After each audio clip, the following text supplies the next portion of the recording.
นะคะมาดูกันต่อค่ะเรื่องนี้ต้องแสดงความยินดีกับผลงานของคนไทยนะคะที่นำสมุนไพรไทยไปสร้างชื่อนั่นก็คือขมิ้นชันพันแดงสยามค่ะไปคว้า4รางวัลนะคะที่สามารถสกัดเอาสารโคคูมินออยล์ออกมาละลายน้ำได้แล้วก็นำไปรักษาโรคข้อเข่าแล้วก็โรคทางเดินอาหารค่ะ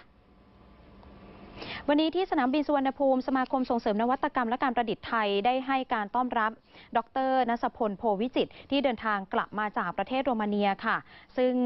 ท่านไปงานประกวดนะคะตั้งแต่วันที่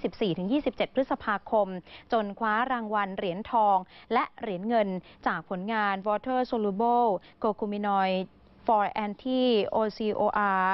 Treatise นะคะมาได้ทั้งสิ้น4รางวัลที่ประเทศโรมาเนียถือได้ว่าเป็นการทำชื่อเสียงให้กับประเทศชาติในด้านนวัตกรรมงานวิจัยสมุนไพรไทยที่นำมารักษาโรคได้จากขมิ้นชันพันแดงสยามที่สามารถสกัดเอาสารโคคูมินออยล์ออกมาละลายน้ำแล้วก็นำไปรักษานะคะรักษาได้ทั้งโรคข้อเข่าค่ะแล้วก็โรคทางเดินอาหารอย่างเช่นกรดไหลย้อน